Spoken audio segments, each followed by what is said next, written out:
Hello and welcome. My name is Casey. This is my new YouTube channel, and today I'm going to talk about why I'm transitioning out of teaching. Now, I say I'm transitioning out of teaching because as I'm moving towards my new role, hopefully as a data analyst, I'm currently teaching virtually, which if you're also making this choice right now, I highly suggest, especially if you are a math or science teacher, that you check out all of the wonderful options for virtual teaching. All right, now let me go ahead and dive into what led me to the decision to quit teaching. So it all starts back in May of 2020 when I graduated with my master's in science teaching. Of course, you know, May of 2020 is when the coronavirus was in full swing, and so I had to make the tough decision to move to Istanbul, Turkey due to personal reasons. Now, if you're interested in those personal reasons, let me know in the comments down below and maybe I'll make a video about it. When I moved to Istanbul, Turkey, I had the pleasure of working at a small private school. Now I realize I'm comparing my international private teaching with my American public teaching, so this isn't a true comparison, but you can see how my experiences have led me to leave teaching. So when I started teaching at this small private school in Istanbul, Turkey, I was compensated very well, which is really what led me to quit in America. The compensation is despicable here in America.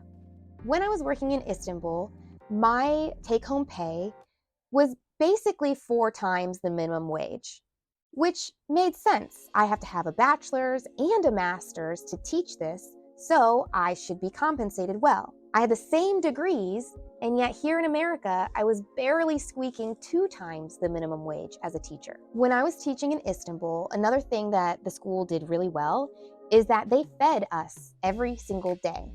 Everybody that worked and went to the school got a free lunch.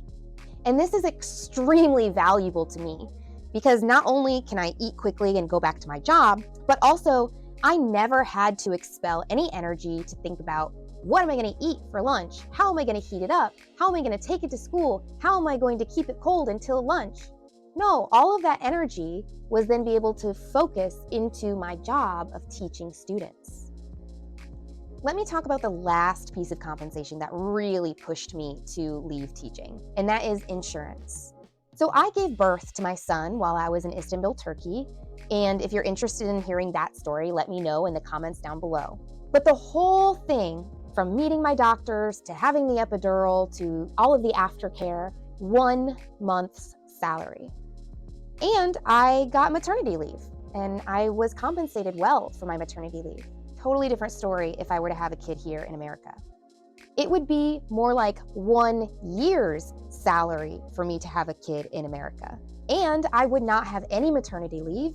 They would just say, hope you got short-term disability, good luck. And that's what really pushed me out of teaching. Now, I'm sure there are districts, there are schools that do give their teachers good insurance, but where I was teaching, this was not the case. All right, so now I've told you why I left teaching.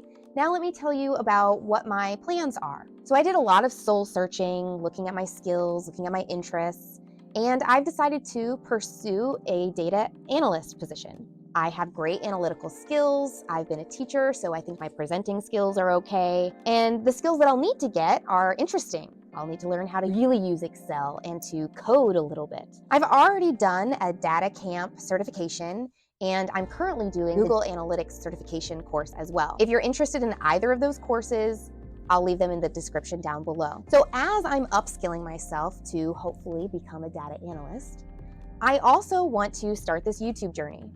I have been wanting to start a YouTube channel for years, and I think this is probably the last best chance that I'll have to do this. So I want to use this channel, of course, to connect with other people, but I also feel like I could go down 2 routes, and I hope you can help me choose what kinds of videos I should post. Now, I could continue down the route of chemistry education, and I could make those types of videos. And then there's also the data analyst stuff. When I was very first starting out, I couldn't ever find a project that was like, you know nothing, let's help you learn.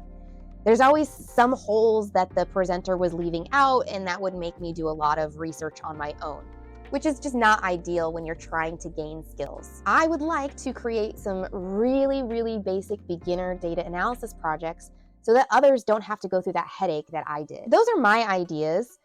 What ideas do you have? Maybe I've said something today that sparks your interest in another type of video. Let me know in the comments down below if you have any ideas or if you have any feedback at all from this video today. Again, this is my first video, so I can only improve from here. Thank you so much for taking your time and spending some time with me watching this video. I hope you have a wonderful rest of the day, and I hope you subscribe to see more of my channel. Bye.